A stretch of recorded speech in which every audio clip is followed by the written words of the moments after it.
Good evening from London, and hello from me, Dr. Dermot Hudson, Chairman of the British Group for the Study of the Juche, Chairman of the Korean Friendship Association of the UK, and of course, the owner of this channel, SONGUN007, the militant voice of Songam and Juche in the UK, which defends people's career with no ifs or buts, and if I dare say, is probably the only pro-DPRK, pro-Juche YouTube channel from the UK. And a warm welcome to everybody who's joined. Got quite a lot to talk about tonight, so I'm going to talk for about maybe half an hour, maybe slightly less, maybe slightly more, and then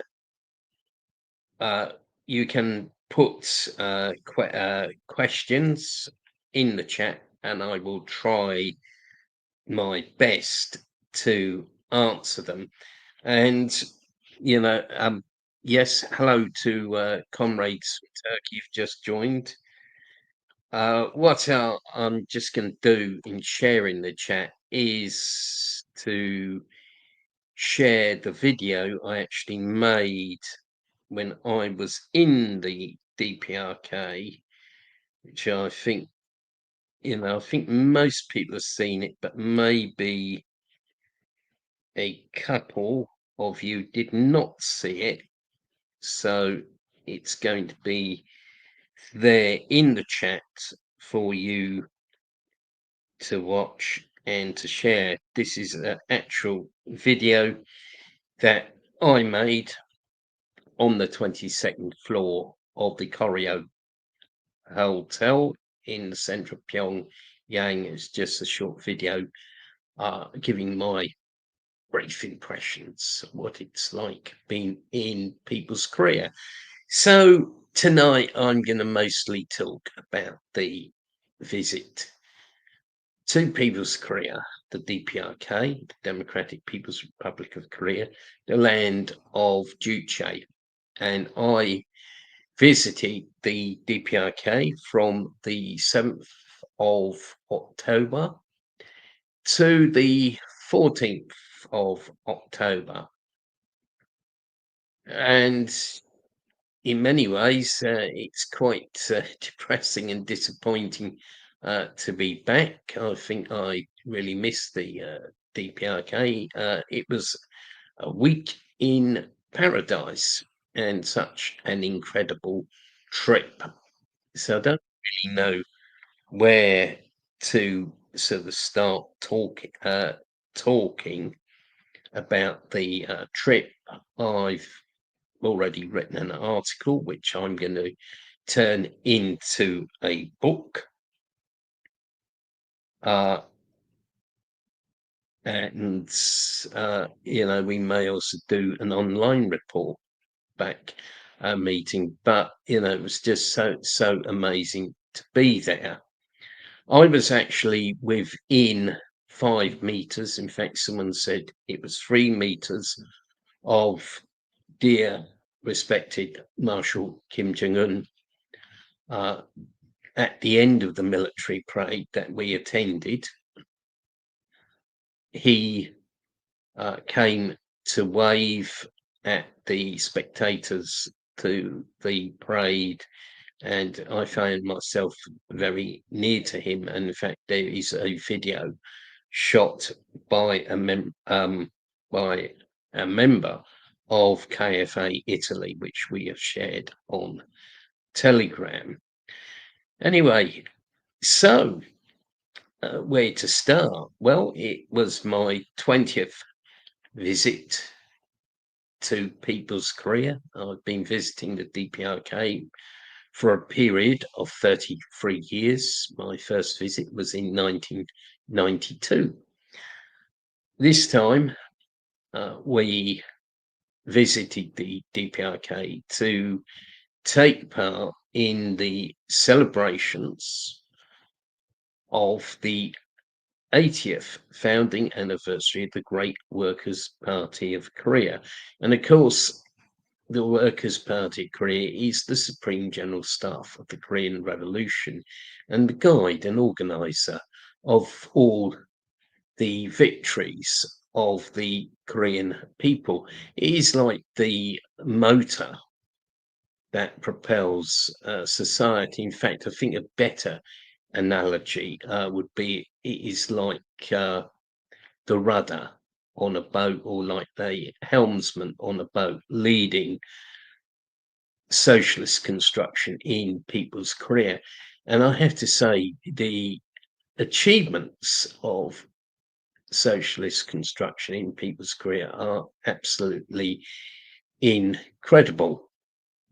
I last visited the country in April 2024, and even since then there had been many changes. I mean, to start with, even on the plane itself, the Air Koryo plane from Beijing to Pyongyang, the catering had improved. Once upon a time on the Air Koryo Beijing run, you were given an Air Koryo burger. This time, to my surprise, the stewardesses were handing out very neat looking white boxes, which contained not only the famed Koryo burger, but also contained confectionery, 3 bars of chocolate, biscuits, absolutely fantastic. And, this shows how things are improving in the DPRK, even, quite a small thing like that. But I think more significantly, when we left the airport on the bus to the Koryo Hotel, the first thing I noticed was there was a new factory which looked like it had just been built, and it was just opened on the way from the airport. And then we came to a whole new street, which was completely new. And in fact, when I'd been there last time, it had been still under construction, and in fact, we had to take a different route from the airport. But now it was completed. All very beautiful high-rise flats, look so clean, incredibly clean. In fact, the whole of Pyongyang looks so very clean, an incredible standard of cleanliness that you won't see anywhere else. And in fact, I was talking to some of the other delegates, other participants, and they said, compare when you get to Beijing, that is cleaner than London or Copenhagen or Berlin, for example. But when you get to Pyongyang, it is even more cleaner than Beijing, which is quite something. And we saw workers tending to grass verges on the streets. People were actually taking care of the country. And I think that is one of the major differences between the DPRK and the UK and other capitalist countries. People are genuine stakeholders in society. They are the masters, so they take care of things. There's no signs of antisocial behaviour. There's no vandalism. You don't see anything like that. Certainly, no drug addicts. Nothing like that. People are taking care of society. People move around with a sense of purpose, a sense of dignity. When I came back to London and I had to go out to pick up a few provisions, after I'd got back, uh, I found it very irritating indeed, because it looked like people uh, didn't know how to move properly on the streets in a particular London borough, where you had people shuffling around the place, uh, getting in the way, just bumbling around. Didn't seem to be any sense of purpose. So, anyway, back to the subject of the DPRK and my trip to the DPRK. As say, we were there for the 80th anniversary of the foundation of the Great Workers' Party of Korea. We were there to attend the different anniversary events and to participate in the international seminar on the Juche idea. And one thing that struck me was, there was a big number of people went to Pyongyang. I hadn't seen it that crowded for some time. I think it probably was similar to the World Congress on the Juche idea that was held in April 2012. They had to run two planes to Pyongyang on the Tuesday morning, the morning of Tuesday 7th. In fact, some delegates had already arrived the previous Saturday, and on Monday and on the Tuesday they had two planes going out. Some people, and I wasn't one of them, actually left Beijing at 6 in the morning.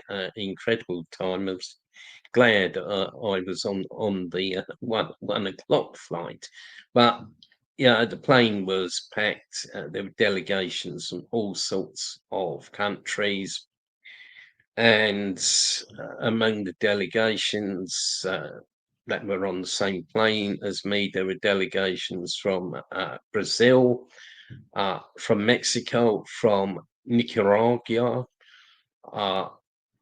and from the Islamic Republic of Iran. And when that delegation was announced, as the plane was disembarked, according to delegations, they got a loud round of applause. And at the international seminar on the Juche idea, there were very many countries represented. It's very hard to list them all.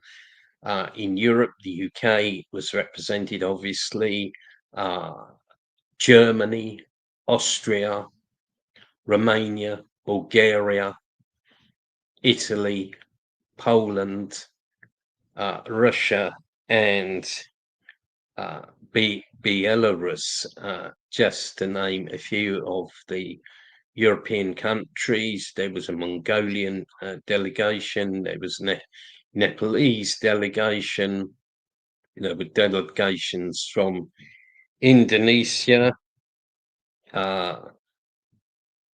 including Madam Sukarno, the widow of the famous Indonesian patriot Sukarno, and from Latin America, you had Mexico, you had Nicaragua, Brazil was represented by two delegations. So and also I was told that a delegation of the Unified Socialist Party of Venezuela was there. And yeah, good evening, Comrade Ben. Just to quickly answer the question which had just seen pop up, I did not see a Palestinian delegation. Maybe it would have been very difficult for them to have travelled to the DPRK. So, I mean, Pyongyang was literally buzzing with excitement, buzzing with atmosphere. We had the 2 days of the international seminar at the People's Palace of Culture. I was able to meet a delegation from Korea University of Japan, which of course is the university set up with the help of the DPRK of ethnic Koreans in Japan. I had a very interesting talk with them. And the seminar itself was absolutely brilliant. There was a huge Russian delegation there, about 20 people. Several Russian people made speeches. There were great speeches from Brazil, from Denmark, from Professor Matteo Carabanali, who is a vice director of the International Institute of the Juche-based, and many other delegates. I mean, it was all very good, and we were able to go to the national meeting in the DPRK, which was followed after an interval of about 15 minutes. That was followed by the mass gymnastics titled "Long Live the Workers' Party of Korea." And the Mayday Stadium itself is quite an achievement. It's on Runya Island. It is massive. You have to be very careful when you leave it, because you can easily get lost if you don't know what you're doing. You know, it is huge. Its seating capacity is about 150,000. So it is the biggest, or if not the biggest, one of the biggest stadiums in the world. And contrary to some very malicious reports I saw in the reptile bourgeois media, it's not rusting or rotting away. It's in absolutely tip-top condition, and it's functioning well. So, I mean, we were actually sat fairly close to respected Comrade Kim Jong-un. He made a wonderful speech, which was followed by a very spirited rendition of the Internationale by a military and civilian band. And that was actually brilliant to hear.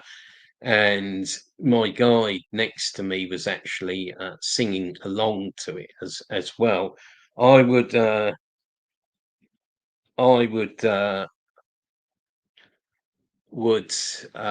also point out that for the trip, you know, I'm not speaking from notes. I'm just all speaking from memory, so I might backtrack every now and again.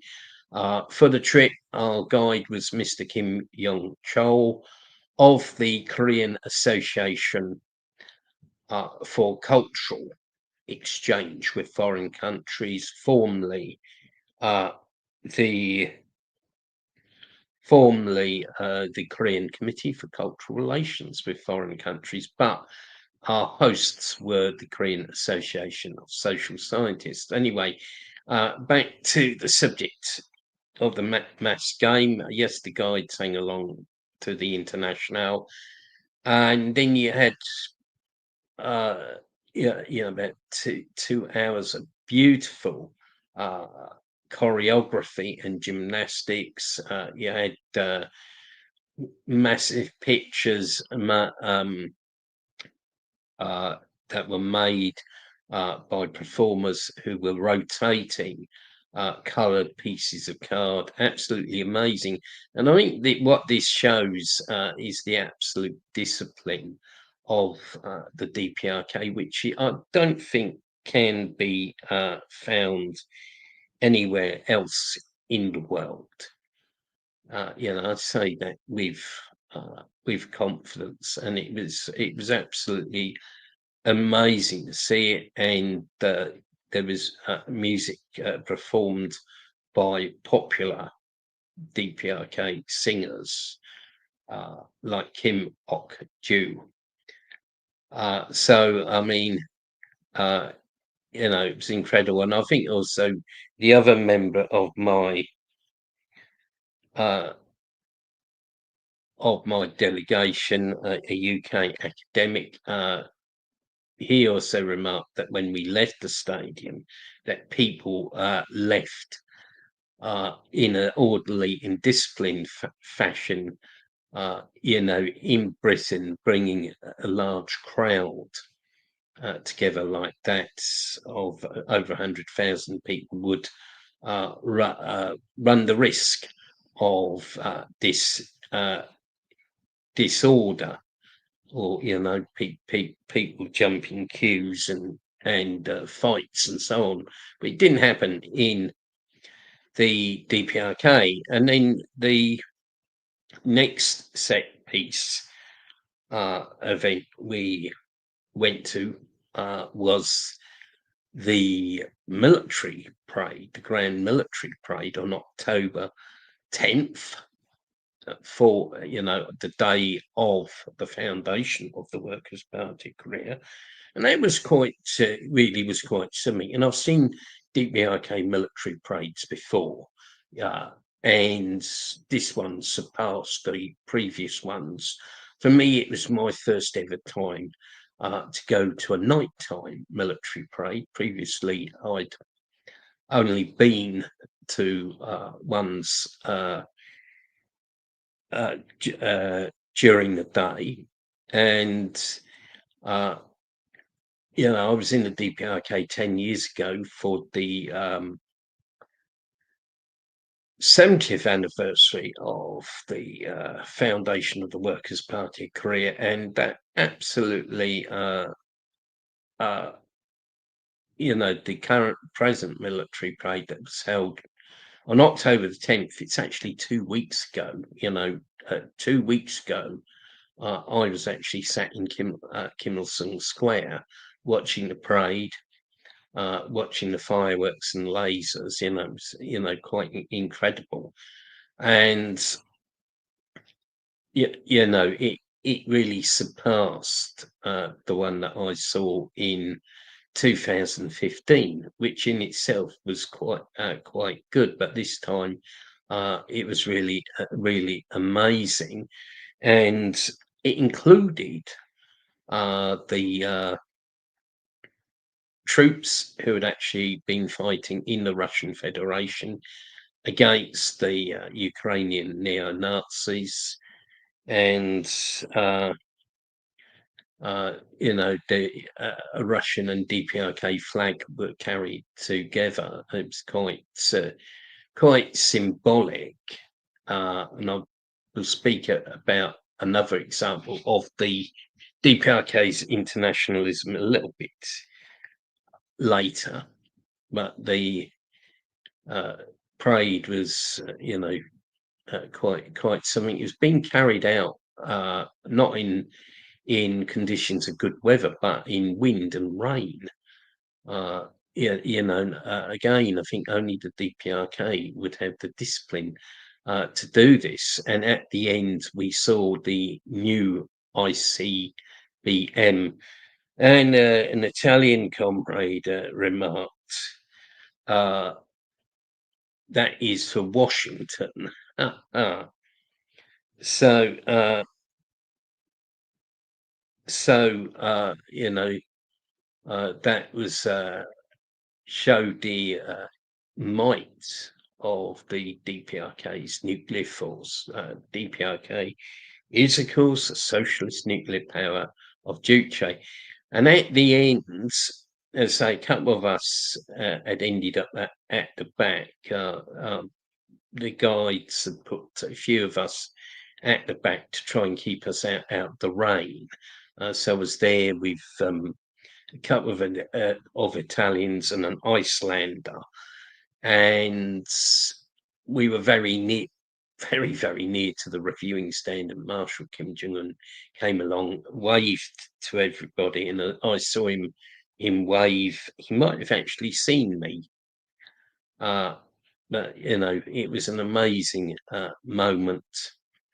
And then the next evening, October the 11th, we saw the public procession and the torchlight parade of youths, which it was again absolutely amazing. And you wonder how they can do stuff like that. For one thing, in Britain, you would not dare put large numbers of young people on the streets because they would be disorder, and you certainly wouldn't give them burning torches to hold.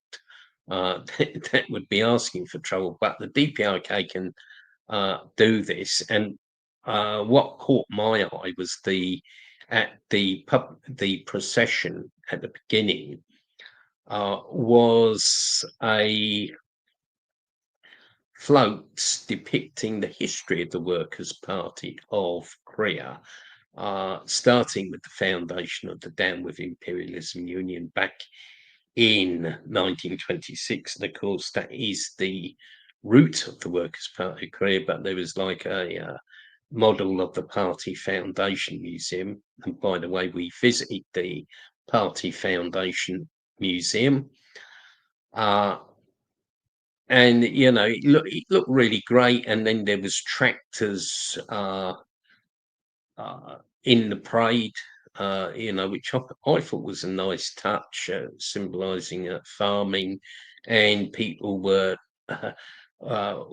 in costumes representing vegetables, and they were dancing around. All looked very, very jolly. I mean, the DPRK is a very jolly and happy country.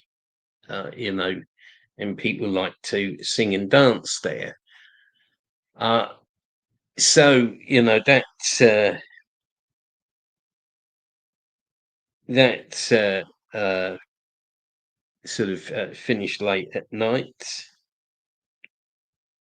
and we went back to the hotel. Quite excited after that.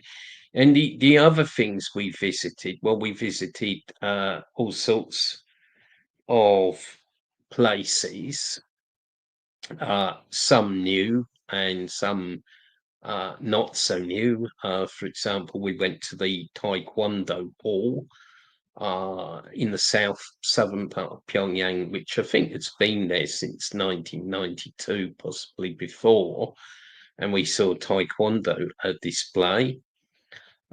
We also saw the Victorious Fatherland Liberation War Museum, which had been reconstructed in 2013. I mean, I visited both the old Fatherland Liberation War Museum and the new one many times. But I think one interesting small facts about the visit this time, there was a depiction of the special sort of gallery for the pilots of the Korean People's Army Air Force who fought in the Vietnam War, and the guide told us that they shot down 50 US aircraft and destroyed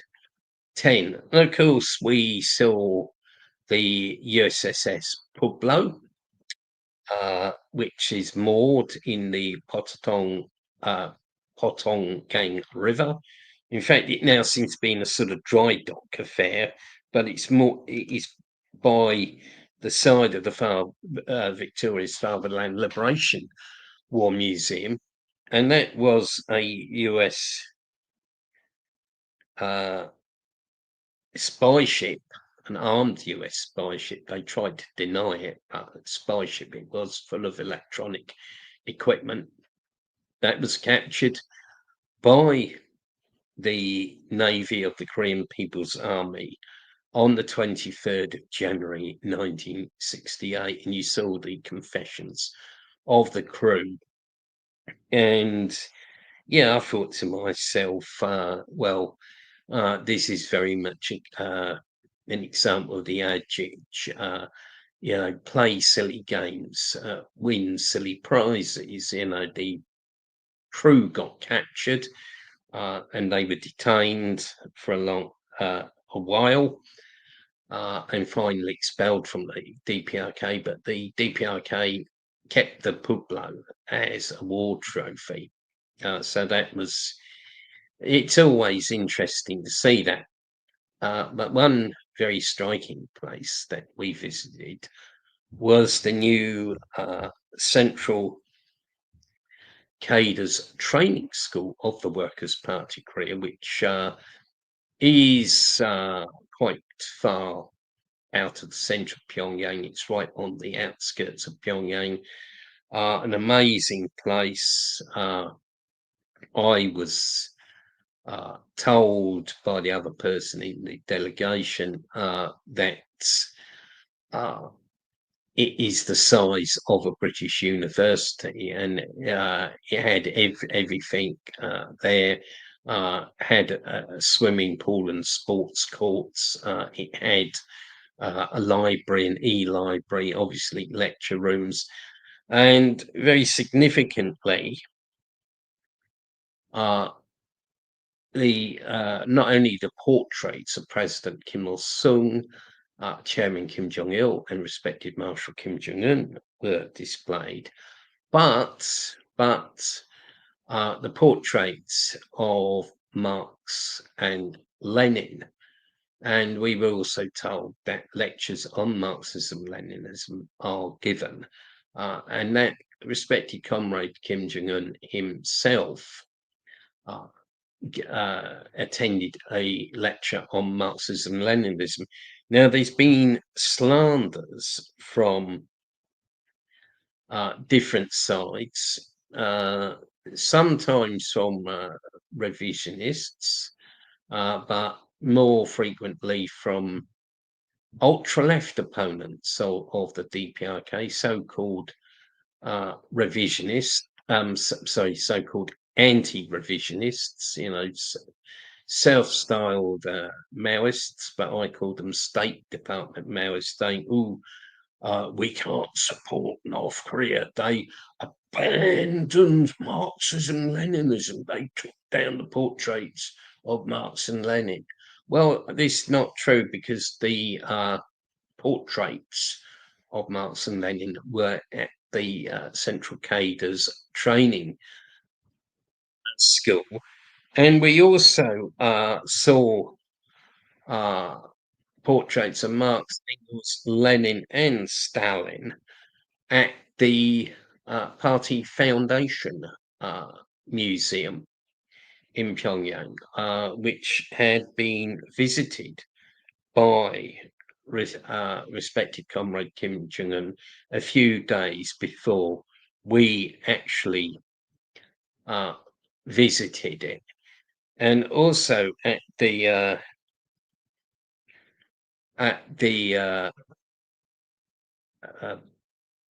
Central Cadres Training School of the Workers' Party of Korea, we also, in every lecture room, there was a red flag, and we were told that respected Comrade Kim Jong-un had said that each lecture room should have a red flag in it, that Korea must uphold the idea of communism, the idea of the red flag. And I think, truthfully, People's Korea is the only country in the world genuinely flying the red flag. And that's why we must defend it against revisionists, against the liberals, and also the ultra leftists.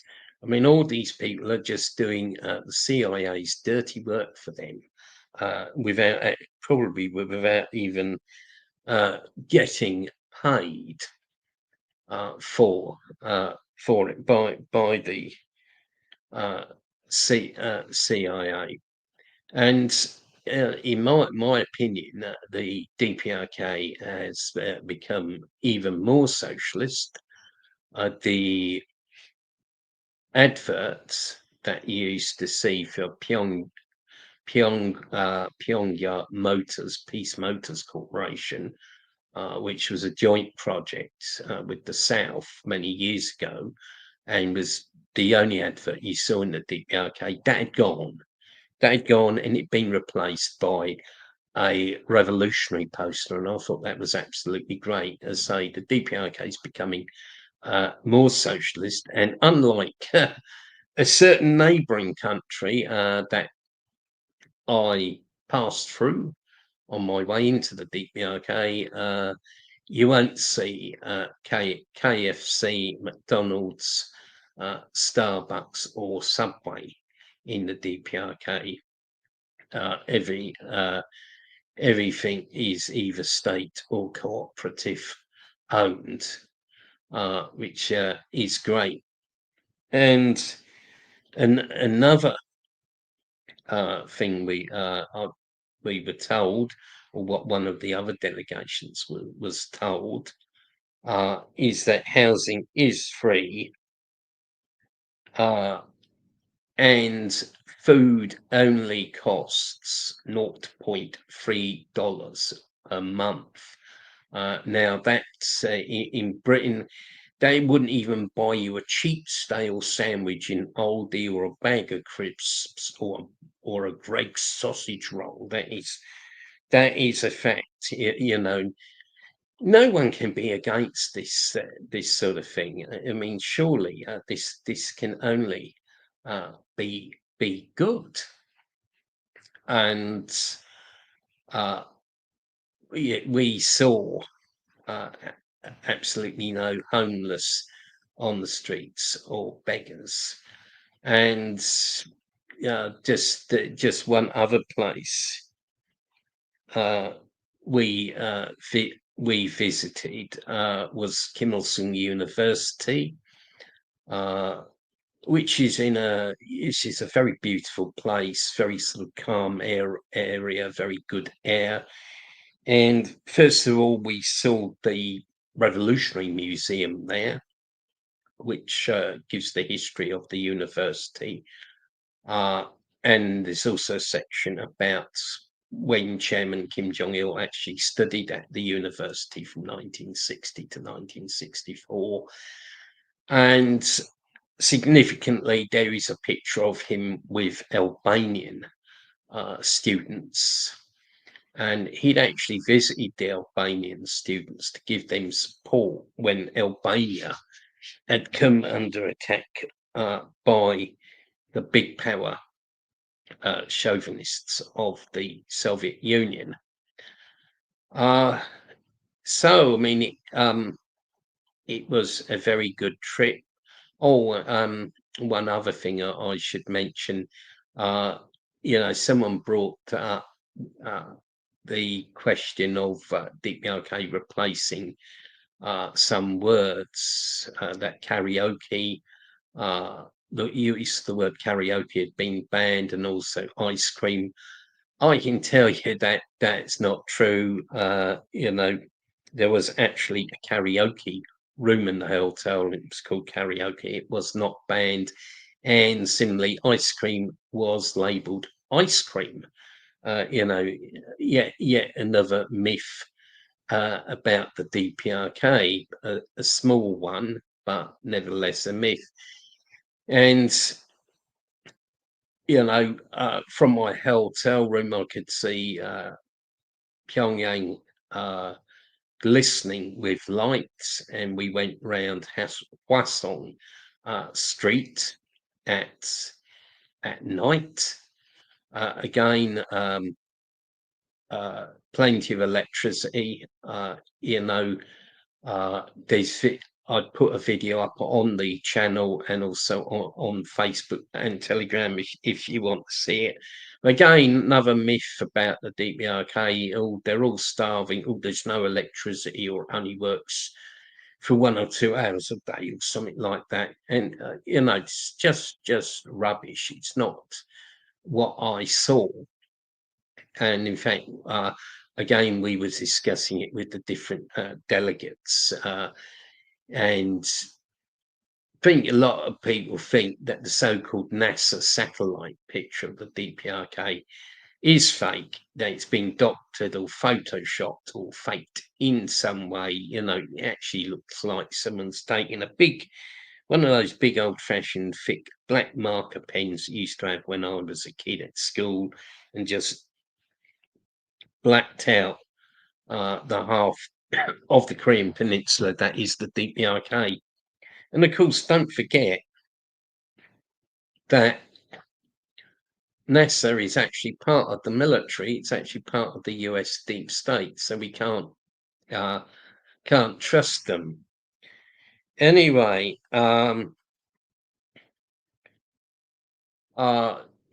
try and draw to a bit of a conclusion, as I've actually managed to speak for a lot longer than I intended. That's the reality of People's Korea, and we must defend it with no ifs or buts, and we must build KFA UK and the British Group for the study of the Juche idea. And we held a meeting last week, and a veteran comrade from Staffordshire said the problem we have is we face a double blockade of hostility, not only from the establishment, but from others who, say, "Oh, KFA, don't go there." And we have to fight on two fronts to break it. But I'm sure we will win. Anyway, I'm now going to stop speaking, and I'm actually going to turn to your questions. I haven't been ignoring them. I'm just going to scroll up one by one, and I'll try to answer them. Trolls will get kicked off. Denny, my madness. Hello, Dr. Hudson. Hello, Denny. Choreo burgers are better than Mickey D's, no doubt. Well, yes, they are. I had that kind of experience after visiting Cody, Wyoming. It was something like Pyongyang compared to Denver. It was back to reality when coming back to Denver. Well, I wouldn't know. Well, I've answered that about the Palestinians. Yes, good evening. Would you ever be interested in debating with a North Korean defector? Well, I imagine they would be very, very hostile. And I think the thing about, so-called defectors is once they get in the South, they are given 3 months of brainwashing at the Hanar Center in South Korea. So I'm not sure whether that any mileage could be got from trying to debate with them.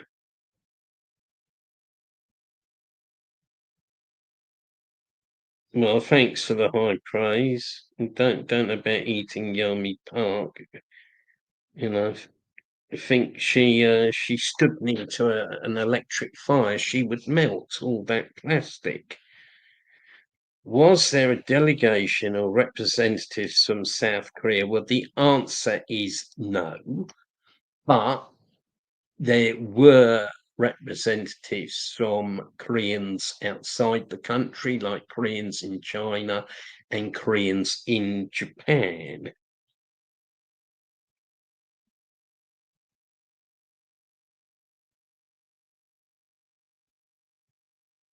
Well, there are longer videos of the military parade. In fact, I think I've got one or two more short videos of the military parade I can put up.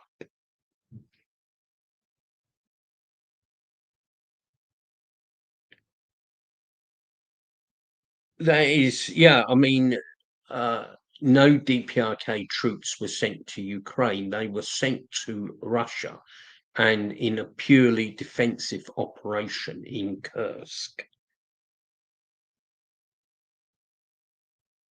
Well, maybe one day will meet respected comrade Kim Jong-un.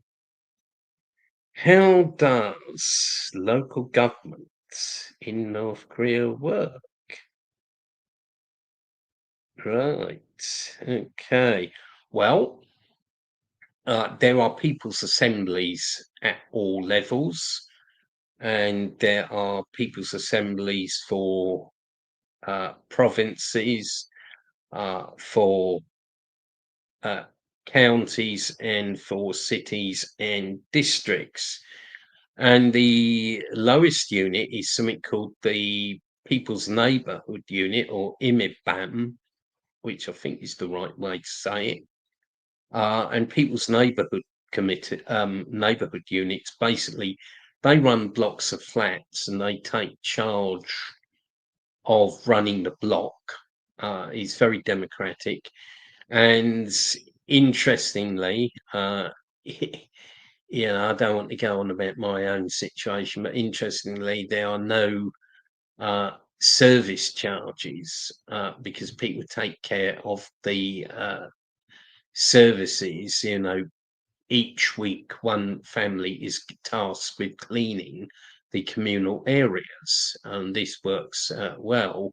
Where I live, I pay £2,000 per year for couple of people to come in every second week and bang a broom around, pretending they've cleaned.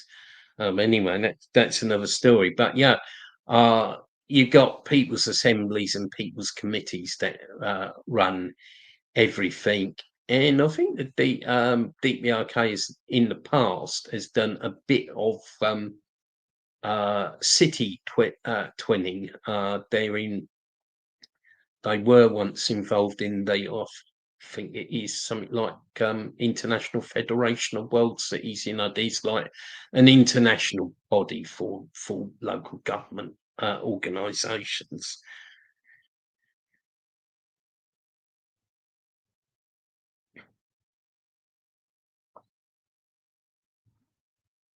Right. Portland. Well, I don't know about the US. I've heard of Portland City a couple of times. How big were the delegations? People per country? Well, it varied a lot. Some countries only had one person. Some, like ours, had two. Uh, Others had quite a few. I think average size was about 4 to 5 in delegations. Huge Russian delegation, about 20 plus people.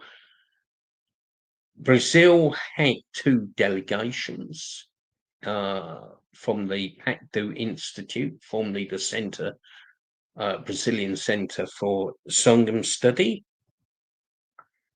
and the Brazilian Juche-based Study Center. So, I mean, there was, I think, nearly about 10 or 11 Brazilians there, and there was sort of big delegations of from quite a few countries.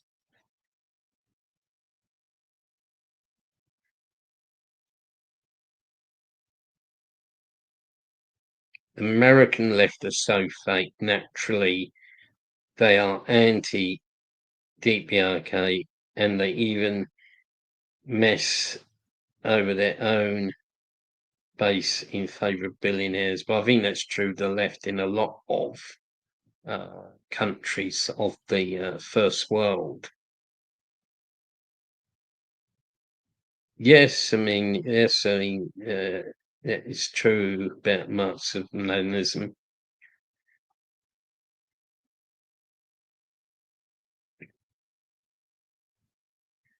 Right. I can't believe that price. It's amazing. Well, I can believe that price because the DPRK subsidise food, and it is in the socialist labour law of the DPRK, and haven't got it in front of me, but it is the law that provisions should be uh, uh, supplied to the population at low costs, which you know uh, means that everybody's got the right to eat, basically.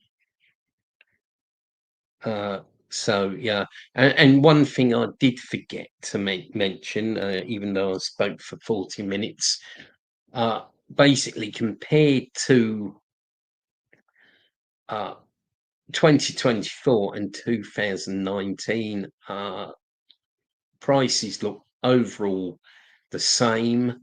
In fact, one or two items appeared to have gone down, like beer and mineral water. They appeared cheaper than in April 2024.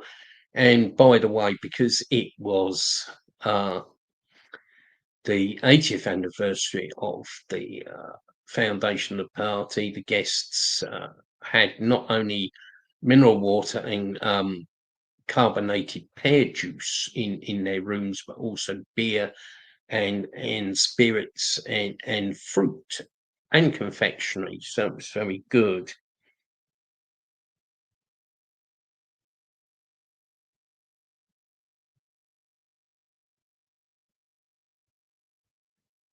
Yes, I had to pass through Ch- China. Yes, Captain DPRK. Yes, I agree with you. They're against the DPRK because they're not. Uh, they do not exploit people.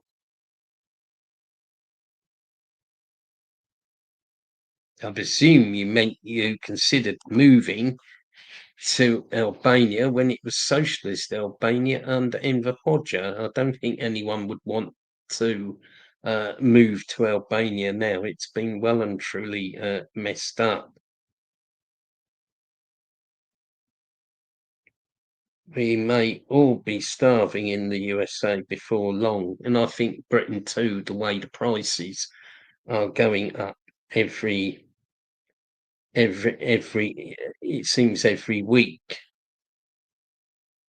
Do people in the DPRK still wear those COVID masks? Well, one or two people had masks, but most people didn't have masks. And also in China, I saw a lot of people with masks.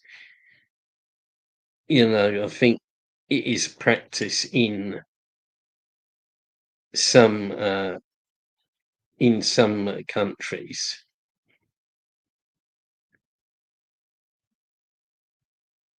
You haven't been talking too long, in my opinion. Well, yeah, probably it's just I didn't want uh, to talk too long, but I think it's been useful. KFA will win because it's authentically fighting for the interests of the working class and telling the truth about the DPRK.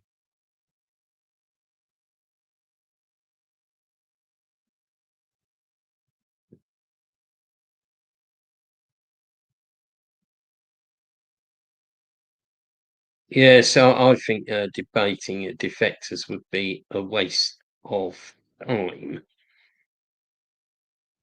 In fact, uh,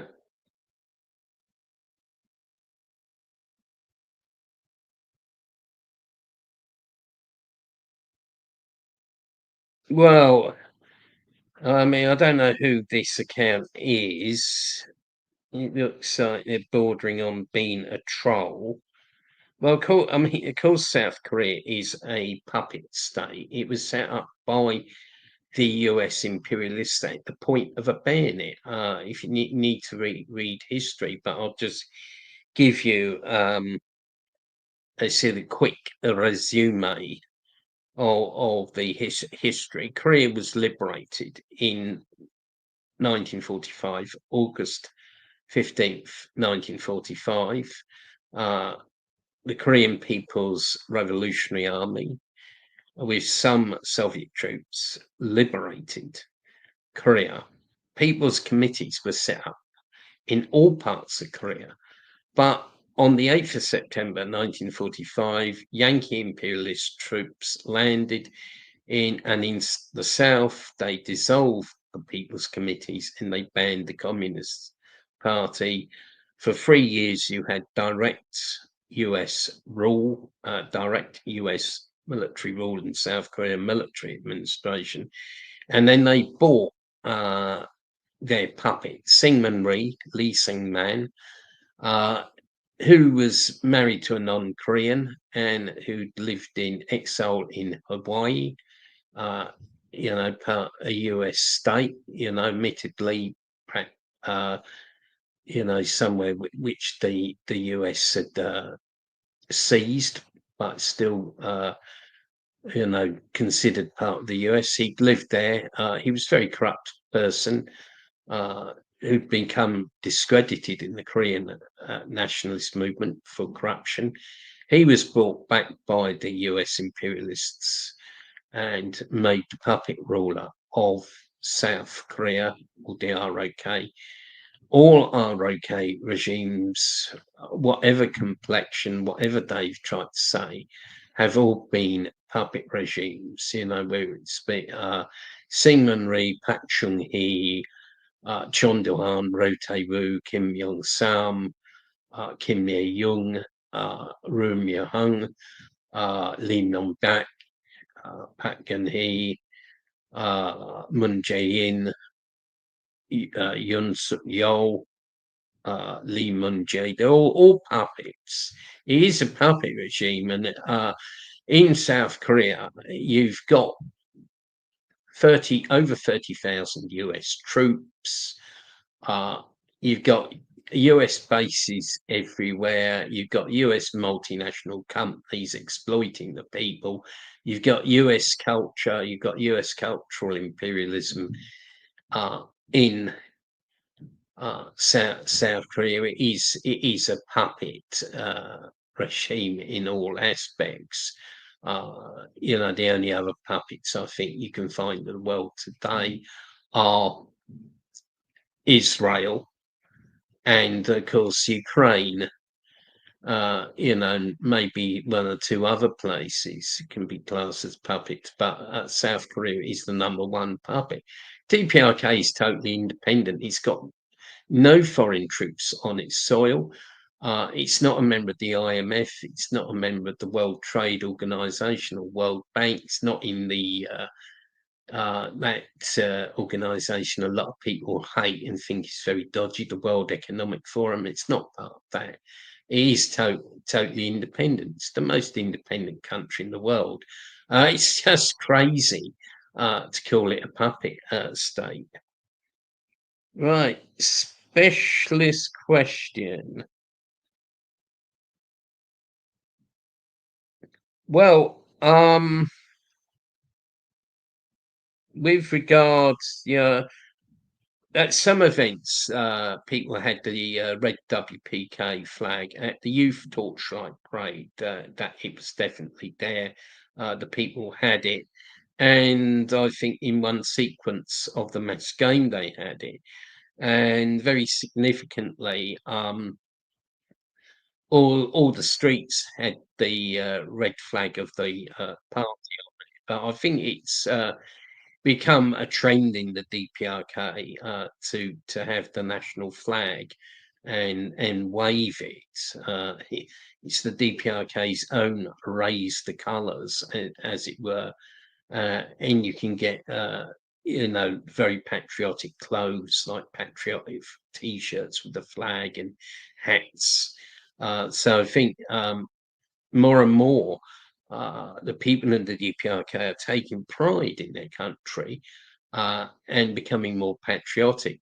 Yeah, with the Marshall Star, you don't seem to see it that much these days, but certainly the party flag, you see it a lot more.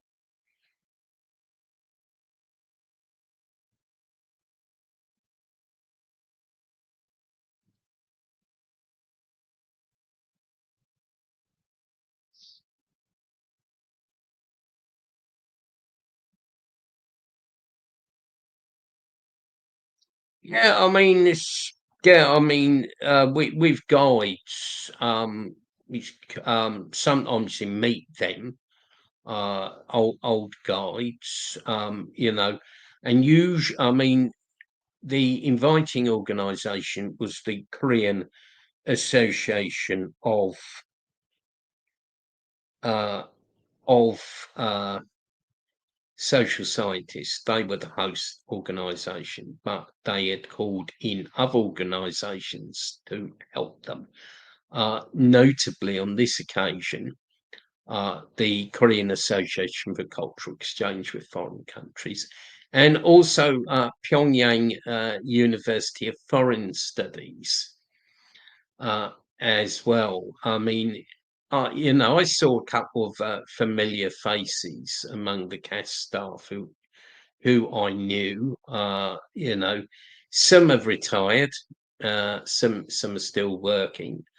Uh, and very interestingly, uh, I met two lady university teachers from uh, Pyongyang University of Foreign Studies who knew me by reputation because back in 2015, uh, I had a student, Miss Lee, uh, who from that university as the guide, and my speech she actually took back to the university and circulated it so everyone at that university knows me.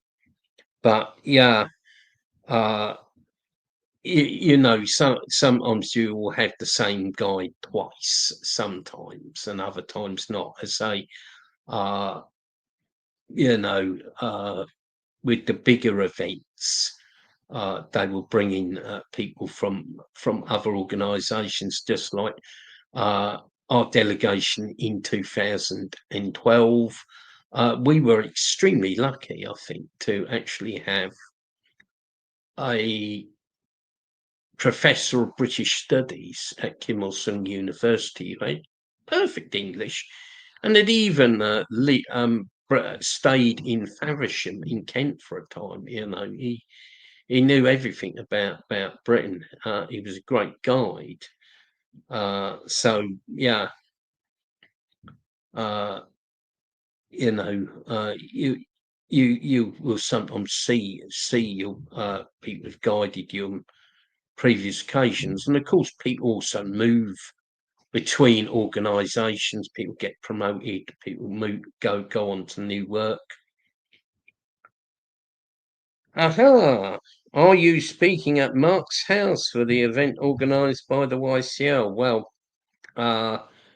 some places it says YCL, some places it says it is Scrub Books. But yes, I'm going to speak for a short while at that event. So tomorrow, Comrade Latin American, I'm or Latin American 1000. I'm actually doing two meetings. I'm doing that one at Mark's house, then coming back here for our online event at 6 o'clock. And then I'm going to be doing uh, uh, doing meetings for KFA Spain and KFA Germany on Sunday. But one thing we must have is some sort of online report back as well. I think that's quite important, though I think this has gone some way to an online report back. Uh-huh.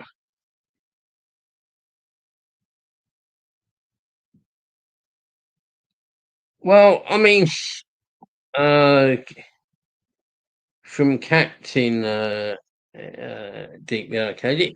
I mean, this is an old horse chestnut that is thrown up against the Deep Arcade time and time again, and time again, we have answered it.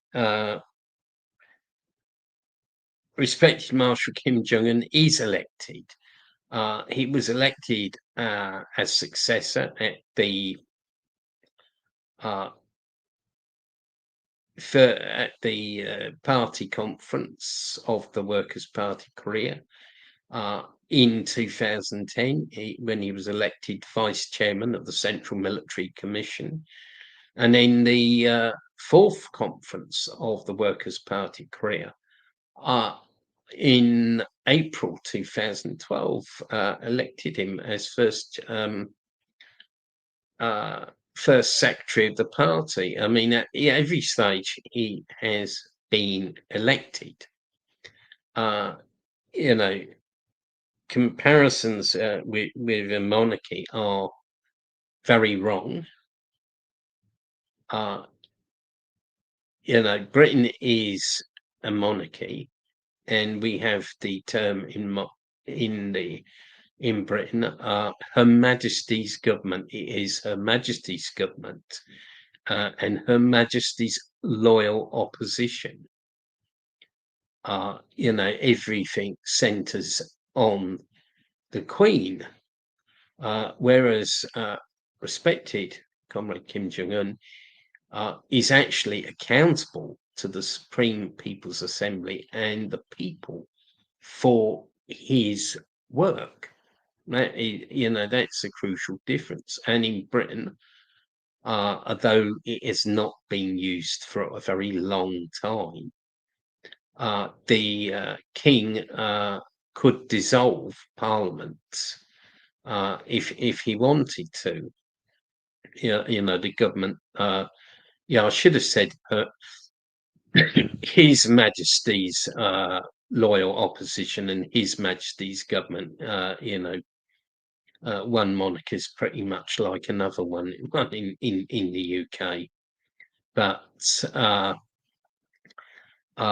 you know, in DPRK is the people's government. You know, I can share a few articles we wrote on the subject.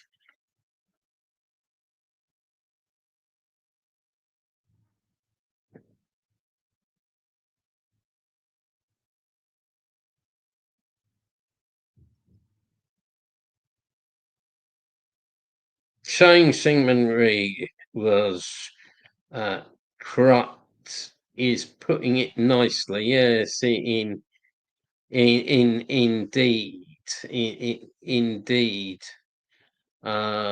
You know, I think there was one American journalist or writer said it was wrong to call Syngman Rhee a fascist. He was 2 centuries before fascism. He was like the Bourbon dynasty.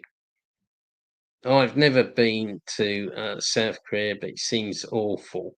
Yeah, I mean, South Korea is the most unequal society in the world. It has the longest working hours in the world. The previous fascist regime tried to introduce a 21-hour working day. In my opinion, no communist should ever go to South Korea. I would never set foot in South Korea.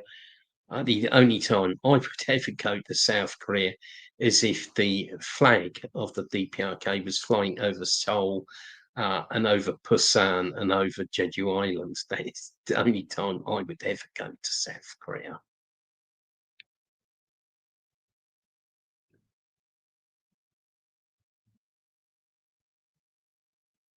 Well, this is quite nonsense, and the person who's calling themselves this account 55, I mean, clearly you are some sort of UK deep state troll, MI6 troll coming out with these things. I doubt if Putin wants to restore the Russian Empire, and even when the Russian Empire existed, it did not include Britain, and they never tried to expand into Europe. I mean, we've had all these arguments before. There's no Russian aggression. There was an illegal coup in the Ukraine, which overthrew an elected government. Uh, Ethnic Russians in the Ukraine were persecuted and poorly treated. Therefore, those areas with a Russian majority decided to secede from the Ukraine, and form anti-fascist people's republics, which were then attacked by the Ukrainian fascists, and simply the Russian Federation have simply supported other Russian people. That's all they've done.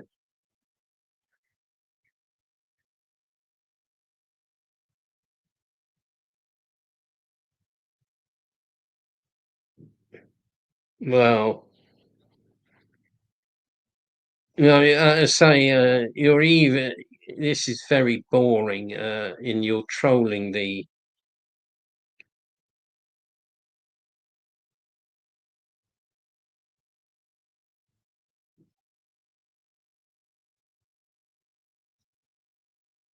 You're trolling and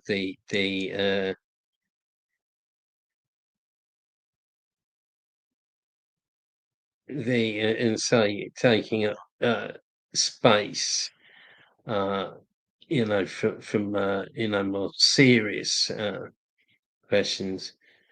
Trump is building a $300 million fancy ballroom. Well, prices are rising because of imperialist tariffs. Do you think capitalism is in the process of collapsing? Well, that's a big question. I'm really only here to discuss the DPRK and Juche.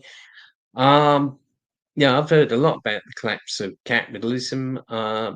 You used to be a party here. In fact, I think it still exists. The Workers' Revolutionary Party, a Trotskyite party, that always would say capitalism is going to collapse next month. Capitalism is, well, it's in a very, very big crisis. Whether it will collapse is another thing. And it was funny, just before I was heading out to the DPRK, there was actually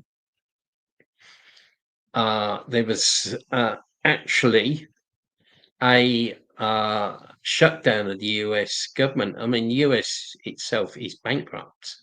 It's got trillions of dollars of debts. And the funny thing is, they say the DPRK has failed, or that its economy is inefficient or mismanaged. But, it's the US that's got this huge debt that it can't cope with, and it can't pay its own government employees. So, I mean, that's the failed state. Whether it will collapse is a different matter. I mean, clearly the ruling class will try their best to keep capitalism going, and that will be at the expense of the working class, at the expense of third world countries and the oppressed peoples of the world. And we are seeing Trump becoming very aggressive towards Venezuela.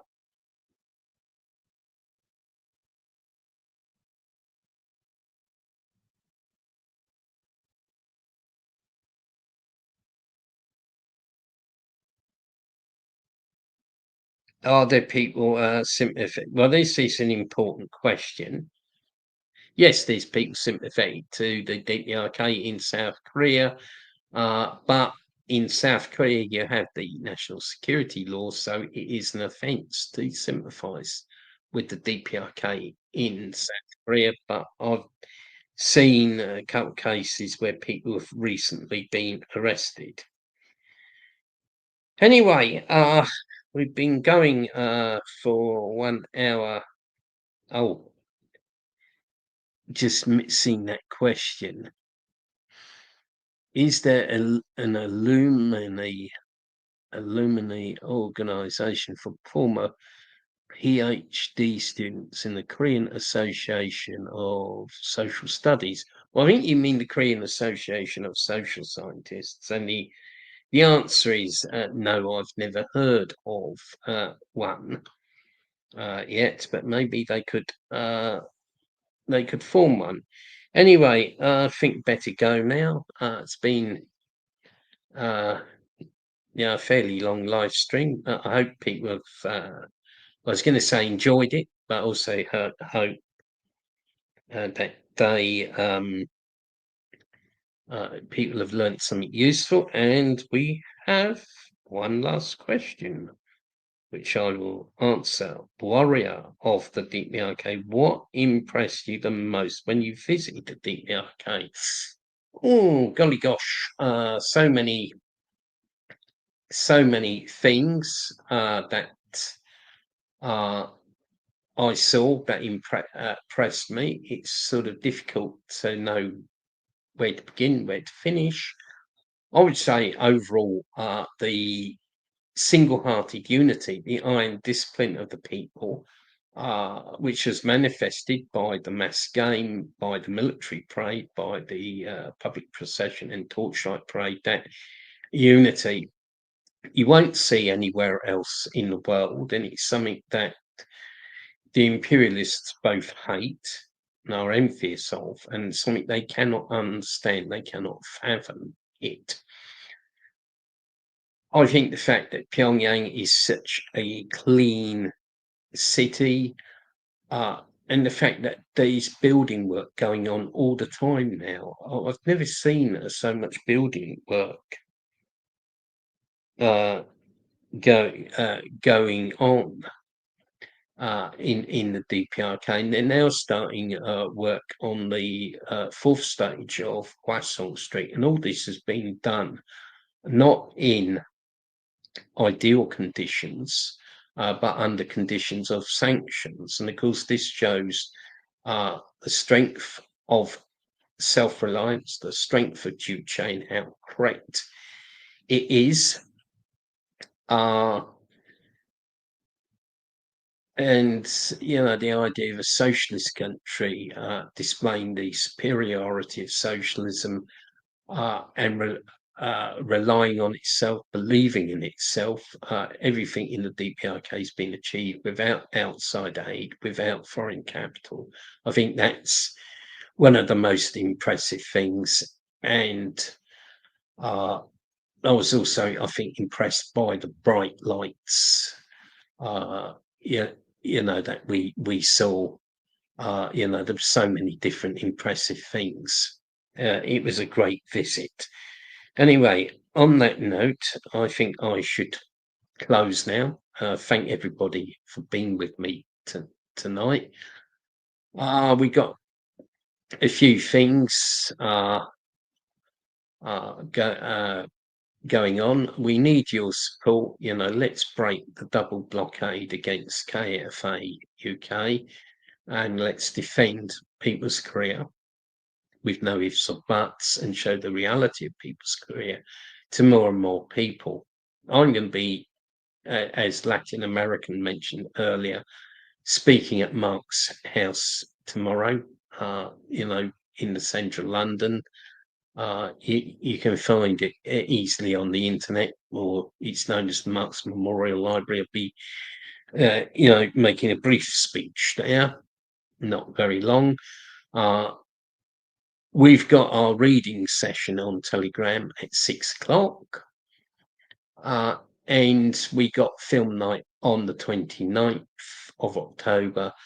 And 29th of October, we're going to picket the lying BBC. Yes, the British Brainwashing Corporation. We're going to be picketing them.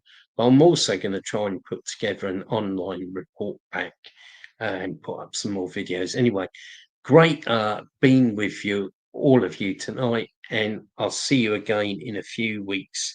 Bye for now, but I will be back soon.